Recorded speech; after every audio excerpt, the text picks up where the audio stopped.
Saúde os irmãos com a paz do Senhor Jesus, amém? Os irmãos com a paz do Senhor Jesus, amém? Louvado seja Deus. Irmãos, abram vossas Bíblias em 1 Tessalonicenses, capítulo 5, e do versículo 17 ao 19.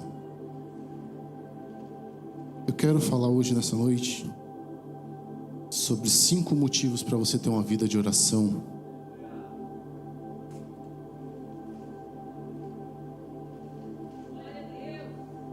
Quando o pastor me convidou, eu fiquei pensando, falar de oração. Nós sabemos que o combustível do crente é a oração. E eu comecei a meditar, comecei a buscar, preparar estudo, refazia. Daí eu falei, Senhor, não vem nada. Daí eu comecei a orar e o Senhor me deu esse título. Em 1 Tessalonicenses, capítulo 5, versículo 17 diz assim: orai sem cessar. 18: em tudo dai graças, porque esta é a vontade de Deus em Cristo Jesus para convosco. Amém? Só até aqui, só até os 18. Curva vossas cabeças. Senhor meu Deus, aqui estamos nessa noite. Pai, quero te agradecer pelo dia, por mais essa oportunidade. Que o Senhor se faça presente, que o Senhor tome a direção deste culto. É o que te peço em nome de Jesus. Amém. O que é a oração? Existem várias definições para oração. Charles Woods diz que a oração é uma forma da nossa alma se conectar com o Senhor. Outros dizem que sem oração é impossível o crente estar próximo de Deus. A oração nada mais é uma forma que nós utilizamos para nos conectarmos aos céus, nos conectarmos a Deus. E um dos primeiros motivos que eu queria falar é que a oração nos aproxima de Deus. É impossível você ter uma amizade, você ter uma proximidade com Deus se você não orar. E às vezes nós ouvimos falar de oração como se fosse algo fácil. Dobra seu joelho e ora. Não, irmãos, orar é difícil. Orar é difícil. Você dobrar seu joelho, você tirar um momento com Deus. Você dobra o seu joelho em casa, você sente sono, você sente cansaço, você sente fadiga. É o filho que chora, é a mulher que pede. Normalmente as mulheres gostam de fazer isso. Quando o homem senta no sofá para fazer alguma coisa, amor, faz isso para mim.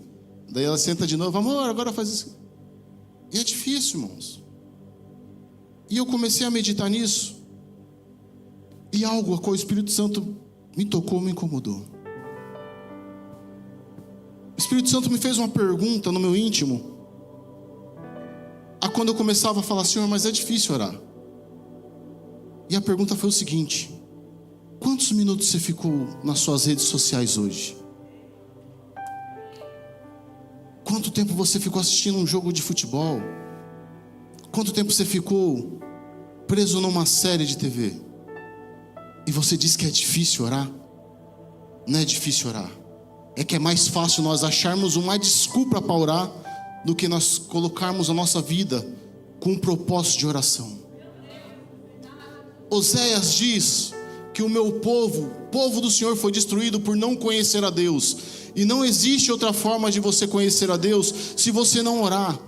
É impossível você ter amizade com alguém, eu já disse aqui outra vez, se você não falar, você não se conectar. Eu não vou saber os gostos, o seu estilo, o que você gosta de fazer nas suas horas livres, se eu não tiver um convívio com você. Isso é interessante. Se eu passar um mês na casa do pastor Arnaldo, daqui a pouco eu vou estar com os trejeitos do pastor Arnaldo, vou estar com um vocabulário parecido com o do pastor Arnaldo, vou estar me vestindo como o pastor Arnaldo, até o bigode já está ficando igual ao do pastor Arnaldo. E teve uma experiência incrível que eu vivi, irmãos. Em 2010, quando eu saí para subgerente, eu convivi 30 dias com alguns cariocas.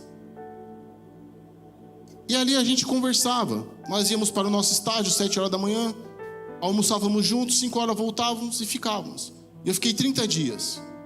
Quando eu cheguei em casa, eu falava para a Rose: e aí, gata, vamos pedir uma quentinha? Fecha a porta aí. Porque o convívio faz com que você crie maneiras, você passe a parecer um pouco aquelas pessoas.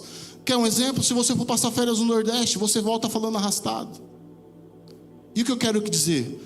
Primeiro passo, você conhece aquele crente que tem uma vida íntima de Deus quando ele tem o comportamento de Cristo. Quando o cristão fala como cristão, como ele se porta como cristão, quando ele vem na igreja e adora como cristão, você pode ter certeza, ele tem uma vida de oração. Presbítero, o que você quer dizer? Quer dizer que tem gente aqui que anda dentro da igreja, mas longe de Cristo? Sim. Tem crente que anda dentro da igreja com a Bíblia embaixo do braço, todo o culto está aqui, mas lá fora ele não fala como cristão, ele não anda como cristão, ele não se porta como cristão, o comportamento dele não é de cristão. Até na vizinhança os vizinhos dele não sabem que ele é cristão, porque o comportamento dele não vem de acordo. E não vem de acordo por quê? Porque ele não tem uma proximidade de Deus. Quando você tem uma proximidade de Deus, a mudança começa a acontecer de dentro para fora. Se você quer uma mudança, essa mudança não tem como acontecer se você não estiver predisposto a ter uma vida de oração. Eu aceitei Jesus dia 28 de junho de 1999. Esse ano eu completo 25 anos de idade. E naquela época, irmãos, eles diziam assim: muita oração, muito poder. Pouca oração, pouco poder. E o que mudou? A igreja mudou?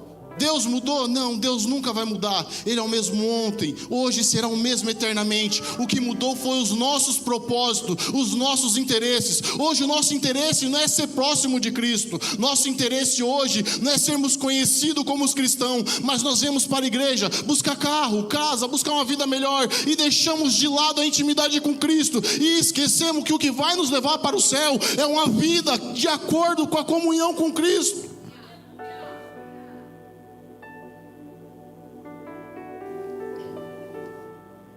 E depois viemos para a igreja e não sentimos nada. Se você não sair daqui nessa noite disposto a ter uma vida de oração, disposto a ter uma intimidade com Cristo, não adianta. O pastor Felipe falou aqui: você começa a orar 2, 3 minutos, depois não passa a ser mais tempo, mas passa a ser um bem-estar. Você está falando com Cristo, você começa a se derramar e começa a sentir a presença do Senhor. Todo grande avivamento não começou em cima de um púlpito no altar. Todo grande avivamento da história começou com o joelho dobrado, com a porta do quarto fechado e uma oração sincera sendo dirigida ao Deus Todo-Poderoso. Que a mudança no seu lar é a hora de você fechar a porta do seu quarto, deixar um pouquinho nas redes sociais e buscar mais intimidade com o Todo-Poderoso. Como Deus vai mudar o seu comportamento, a sua vida, se você não estiver disposto a mudar os seus hábitos? Há uns anos atrás eu entrei num programa da Magras. Eu estava bem fortinho, ainda eu sou um pouquinho, né, irmão? Mas eu era mais. E é interessante, eles pregam a mudança de hábito, mudança alimentar. Você começa a deixar de comer besteira, corta açúcar. Quando pensar que não, a minha esposa estava comendo coisas com farinha de grão de bico, e ela, nossa, que coisa gostosa. E aquela mudança de hábito vai te transformando. E você não percebe que você está emagrecendo. Daí as pessoas começam a falar: nossa, você emagreceu tudo. É a mesma coisa quando a gente começa a ter uma vida de oração com Cristo. Você pode achar que não está nada, mudou, nada está diferente. Mas as pessoas notam, porque elas começam a ver o brilho do Espírito Santo na sua vida. Elas começam a ver algo diferente em você. Louvado seja Deus. Um segundo motivo que nos leva a ter o desejo de ter uma vida de oração é de obtermos cura, de pedirmos cura. E a cura que eu quero dizer é cura física. Dennis Birman, um grande neurologista, ele fez um estudo. E olha que interessante. Eles queriam entender o porquê a oração fazia tão bem aos pacientes. Porque foi notável que aqueles pacientes que passavam com ele e oravam tinham uma melhora repentina. A princípio ele achou que era um efeito placebo, que era um efeito de bem-estar na sua mente, que o motivava o paciente a buscar a cura e fazia com que ele fosse curado. Daí ele falou: não, isso daí é um efeito placebo. E você quer ver uma raça ateu que não acredita em Deus, é médico. Então eles falaram assim: não, vamos fazer um estudo diferente. Vamos pegar aqueles pacientes que estão induzidos ao coma sobre fentanil, que nem sabe que está vivo, e vamos fazer um estudo neles. E olha que interessante, ele notou que aqueles pacientes que recebiam oração diária tinham a cura, tinham a melhora mais rápido do que aqueles que não tinham oração. E Dennis Birman começou a não entender. E eu vejo aquela palestra dele e fala assim: e até hoje a gente não sabe, porque aquelas pessoas que recebiam oração todo dia tinham uma melhora, e aquelas que não recebiam não tinham. Eu quero te dizer, se Dennis Birman lesse Salmo 103:3, ele viria que o Senhor sararia toda a nossa iniquidade e sararia todas as nossas enfermidades. O homem não entende, mas aquele que é espiritual sabe que a cura vem do céu. Eu não acredito. Irmão, quer ver como é fácil? Se você chegar, alguém pedir para você: irmão, ora para mim, eu preciso de uma cura. Você vai orar todo fervoroso. Agora, quando você precisa da cura, você não acredita. Por quê? Quando nós dependemos da nossa oração para viver o sobrenatural, para viver a cura é diferente. Nós passamos a duvidar, nós passamos a não acreditar, nossa fé fica em xeque. Nós orarmos por uma pessoa que está enferma é uma coisa, agora nós orarmos por nós mesmos, quando nós precisamos de uma cura, quando a nossa fé depende de nós mesmos, é diferente. Nossa perna treme, nossa fé é botada em xeque, nós paramos de acreditar. E eu falo para vocês, irmão, em Daniel 10:13, se não me falha a memória, Daniel se coloca a orar, que ele quer entender o que vai acontecer. No primeiro dia, Deus manda a resposta, mas ela só chega no 21º dia, quando Deus manda Miguel vir socorrer Gabriel. Daniel, durante os 21 dias, nenhum momento ele esmoreceu, ele não parou de orar. Ele acreditava, ele não ingeriu carne, não ingeriu vinho durante os 21 dias, porque ele acreditava que a resposta do Senhor viria. Eu quero fazer um paralelo à cura. Eu já contei o testemunho aqui. O médico disse que minha esposa não podia engravidar. E ela falou: vamos fazer uma campanha de oração? E eu fui incrédulo, não acreditei, irmãos.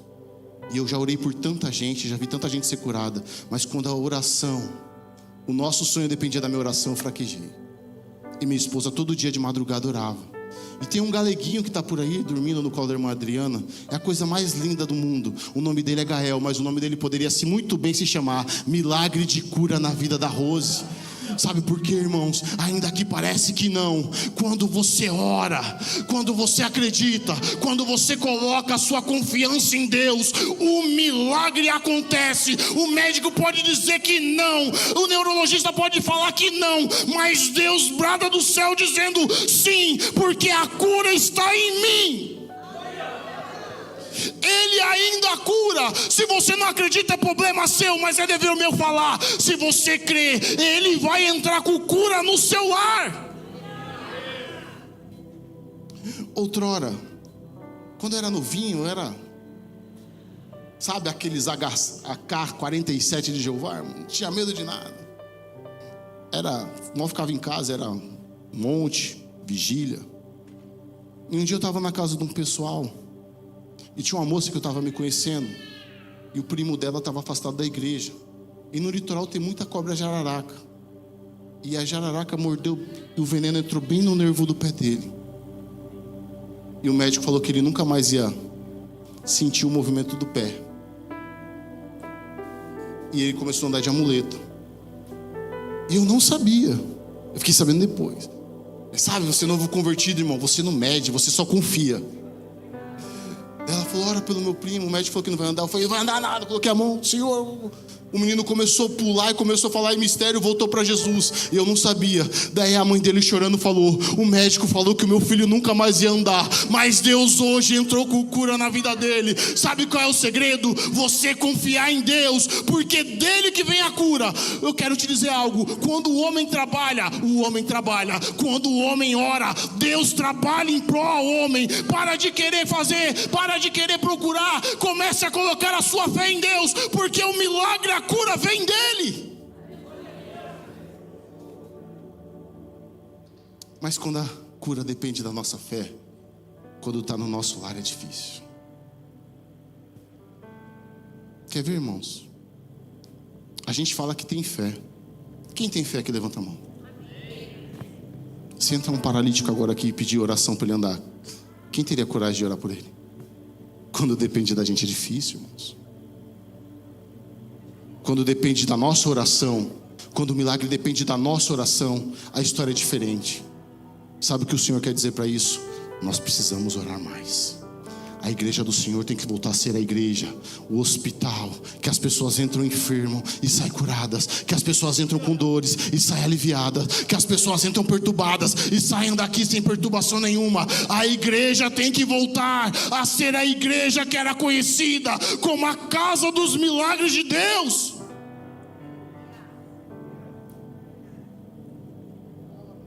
Aleluia. Um terceiro motivo: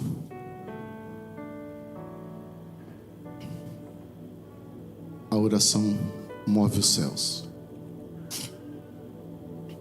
Outrora existia uma estátua da deusa Zira, a deusa da fertilidade, a qual Jezabel mandava colocar pão.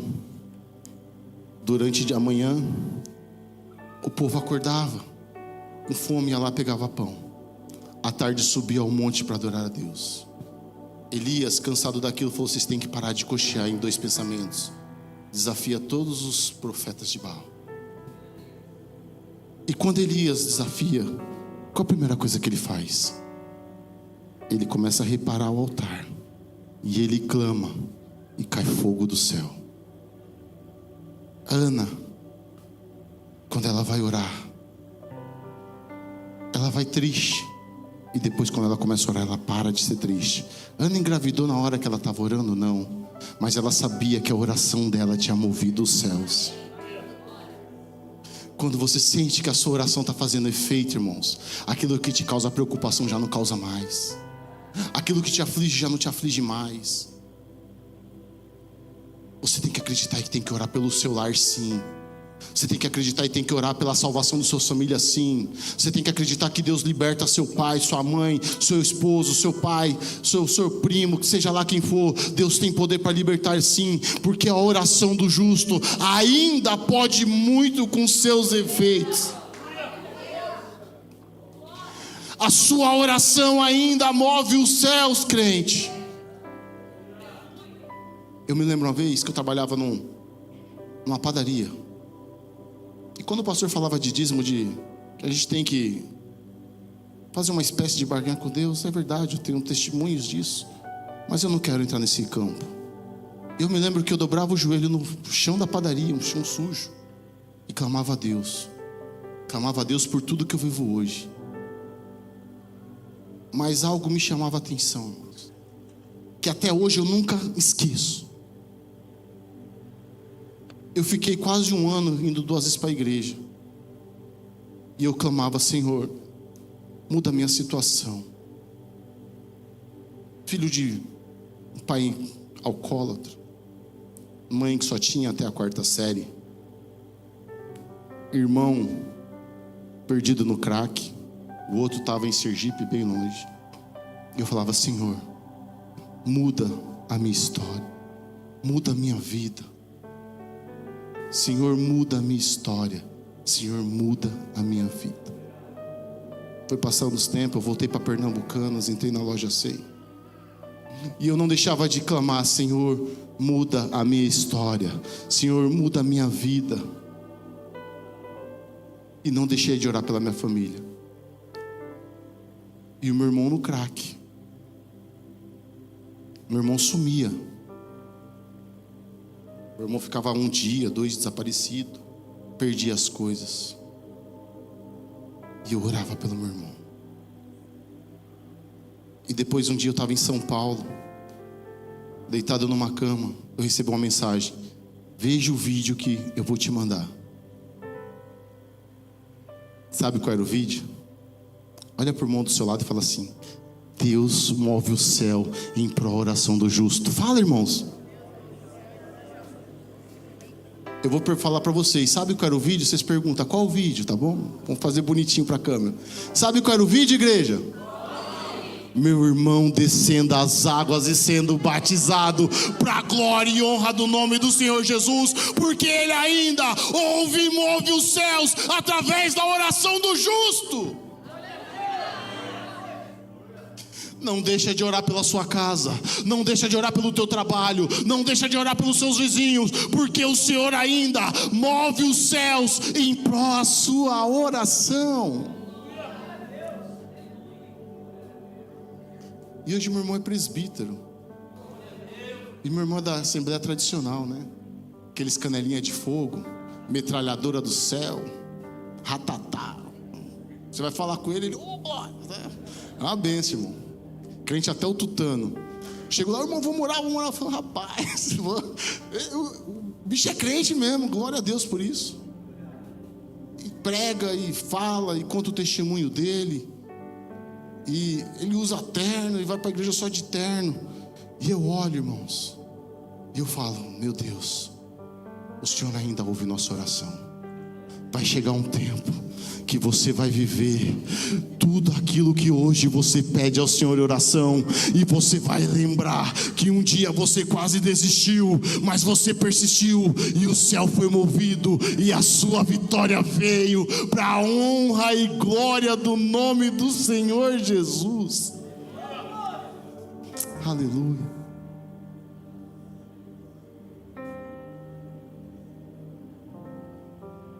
Irmãos, quem pode abrir Mateus capítulo 6 e ler do versículo 6 ao 8 para a gente, por favor? Primeiro que achar, pode se colocar de pé e ler em bom e alto tom para a igreja escutar.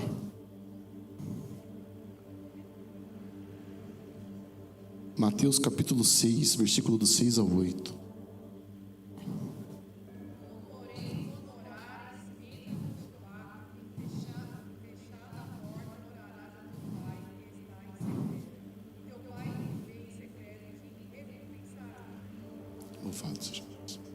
Se vós, sendo os maus, sabeis dar boas coisas aos vossos filhos, quando mais o Deus que estás nos céus não vos dará o melhor dessa terra?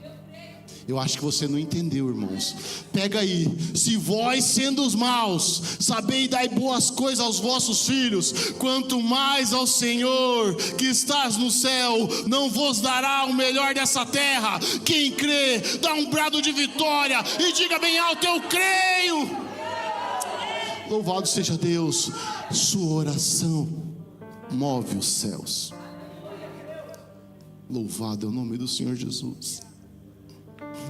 Quarto motivo para nós termos discernimento. Irmãos, vivemos hoje em dias a qual nós temos que tomar decisões, bem dizer, diárias. Você escolher amizades é uma decisão, sim ou não? Você escolher os ambientes que você deseja frequentar é uma decisão, sim ou não? E eu quebrei a cara não tendo discernimento. Permite contar, amor? Sobre as casas. A gente foi, acho que em 2020. Deus colocou no meu coração de comprar outra casa. Eu já tinha uma. Eu fui ver uma casa, a Rose não foi. A Rose, sem ver, mulher, aquele negócio, né? Eu não gostei. Falei, mas você não viu, mas só de sentir eu não gostei. Mulher que tem um sexto sentido, né? A benção.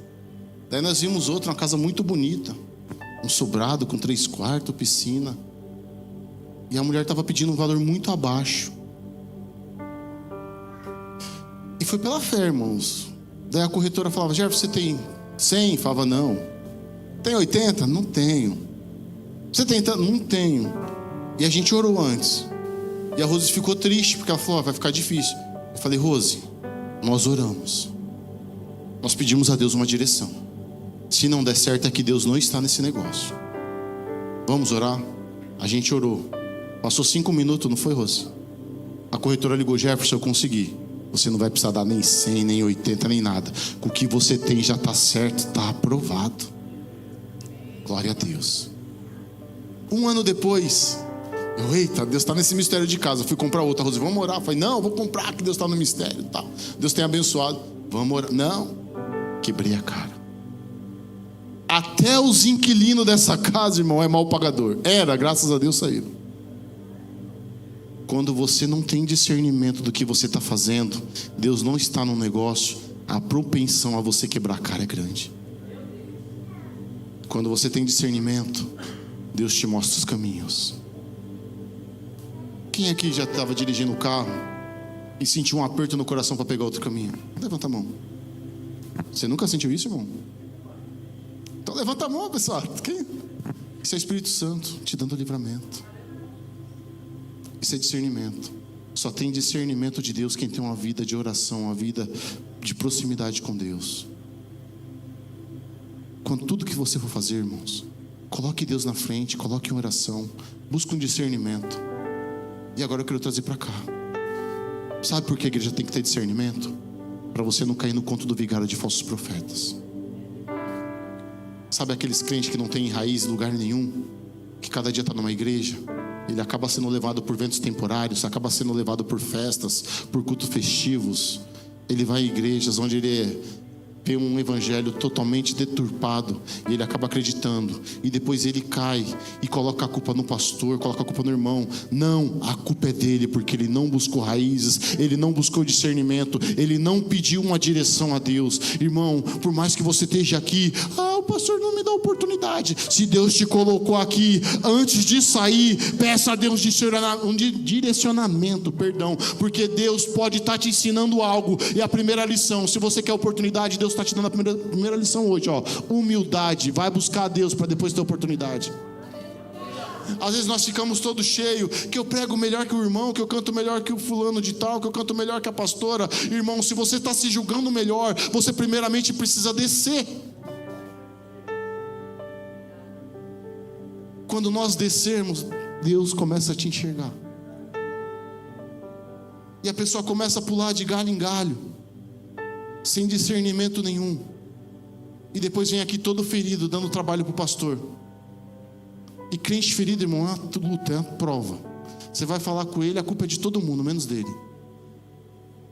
Eu já fiz visitas a alguns tipos de irmão, que ele coloca, eu fui para o ministério tal, e o pastor falou isso, eu não gostei. Daí eu fui para outro ministério, eu não gostava do pregador. Daí eu fui para outro ministério, eu não gostava da irmã do círculo de oração. Daí você fala para ele, tá, e o que Jesus fez com você? A igreja perfeita só vai estar no céu, irmãos. Eu vou errar, você vai errar, mas isso não é motivo para você parar, porque o seu motivo não desistiu de você. O seu motivo morreu de braços abertos numa cruz. O seu motivo deu a vida por você. O seu motivo está aqui esperando uma verdadeira adoração, esperando palavras sinceras dos seus lábios. O seu motivo jamais desistiu de você. Então não desista dele por qualquer coisa.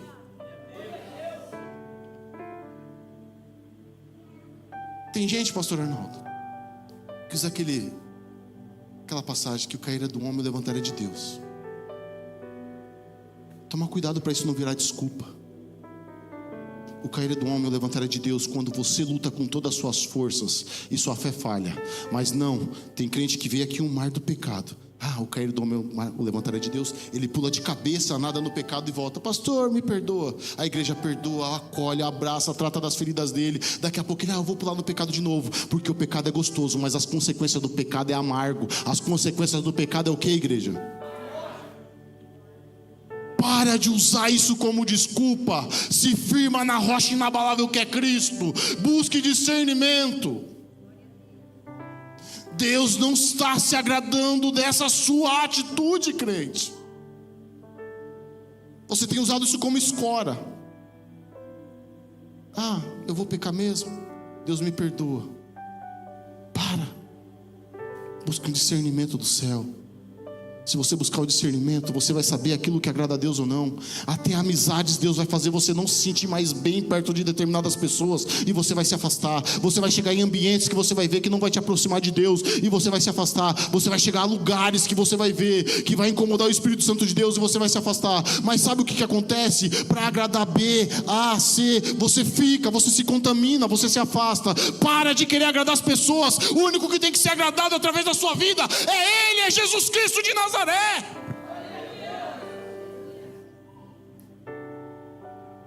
Louvado é o nome do Senhor Jesus.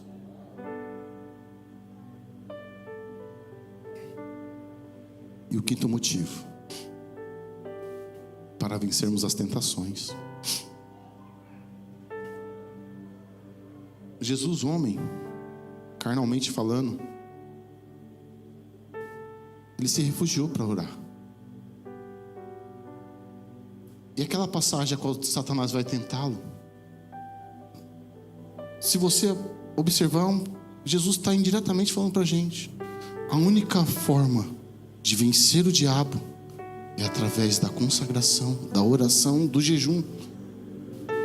Se Jesus buscou proximidade com o Pai, estando aqui na terra, o que te dá o direito de achar que você não precisa buscar uma intimidade com Deus? Se Jesus, sendo Deus, encarnado em homem, buscou o Pai, buscou uma vida de consagração, o que te dá o direito de você pensar que você não precisa se consagrar para vencer Satanás? A Bíblia diz: resistir ao diabo e ele fugirá de... Mas se você não buscar uma intimidade com Cristo, você não consegue resistir ao diabo. Ao contrário, tem muitos crentes que brincam com Satanás, brinca com o diabo. O diabo vem tentando, ele começa a brincar, e quando pensar que não, ele está lá fora. É impossível você vencer as tentações se você não orar. O diabo não tem medo do seu conhecimento. O diabo não tem medo daquilo que você fez, dos cursos que você tem. Mas quer ver uma coisa que o diabo teme? É um crente cheio do poder de Deus. O diabo não tem medo de igreja fundada, baseada teologicamente. Mas o diabo tem medo de igreja que se coloca de joelho e o céu abre e a oração é atendida.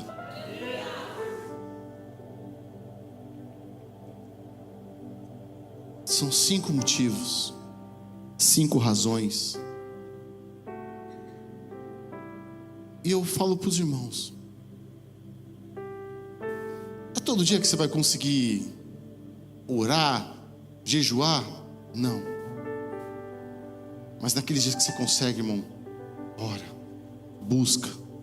Porque a reserva desses dias vai fazer, naqueles dias que você estiver angustiado, entristecido, passar pelos dias maus. Louvado seja o nome do Senhor Jesus. Eu quero falar algo aqui para os irmãos. A gente vive falando de céu, de igreja, de oração. Mas a pergunta que eu queria fazer para a igreja, essa pergunta vem para mim: o quão disposto nós estamos a ter uma vida de oração com Cristo? O quão disposto a gente está de abrir mão de algumas coisas, de tempos, de lazer, de jogos, de redes sociais, de futebol, de série? Quão disposto você está a abrir mão de tudo isso para ter uma vida de mais intimidade com Deus? O dia se resume a 24 horas por dia. Você tira 6, 8 horas que você dorme. Se tira aí, se você parar para analisar, contabilizasse o tempo que você fica nas mídias sociais, nas redes sociais aí, eu falo sem medo de errar, aproximadamente de 3 a 5 horas por dia. O tempo que você para comer, dá uma descansada, é mais ou menos umas 3 horas. E quanto tempo você tem dedicado a Deus?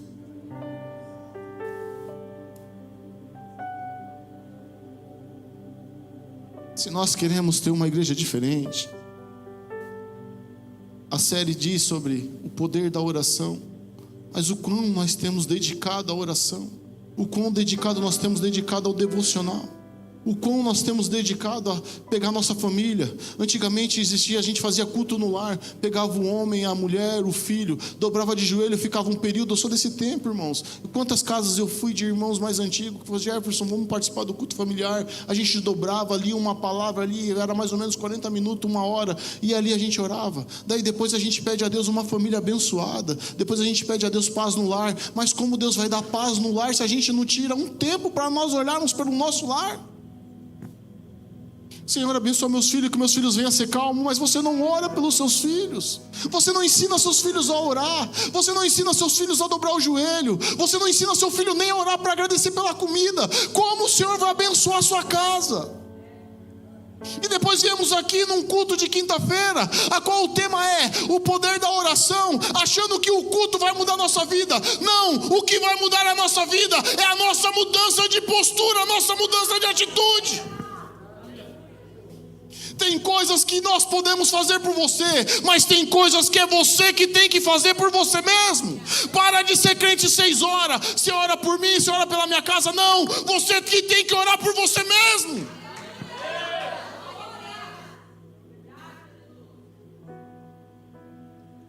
Olha, irmãos, eu admiro o pastor. Eu sou gestor há 10 anos, vou completar agora em outubro. E eu lido com problemas diários. Mas eu não tenho muita paciência, a minha esposa sabe. Se eu visse um crente todo dia, o pastor ora por mim, eu ia falar, irmão, e quando você ora por você? Se você perguntar para o pastor Felipe, eu falo sem medo de errar. Toda semana é os mesmos abençoados. Pastor, ora por mim, ora pelaquela. E você, quando você vai ter consciência e vai começar a orar por você mesmo? Quando você vai começar a enfrentar as suas próprias batalhas? Quando você vai começar a guerrear as suas próprias lutas? É hora de crescer, para de ser menino. Luta as suas guerras. Luta pelo seu lar, pelo seu trabalho. Para de querer transferir as suas lutas para terceiros. A luta é você e com você mesmo, e pedindo a Deus para intervir ao seu favor.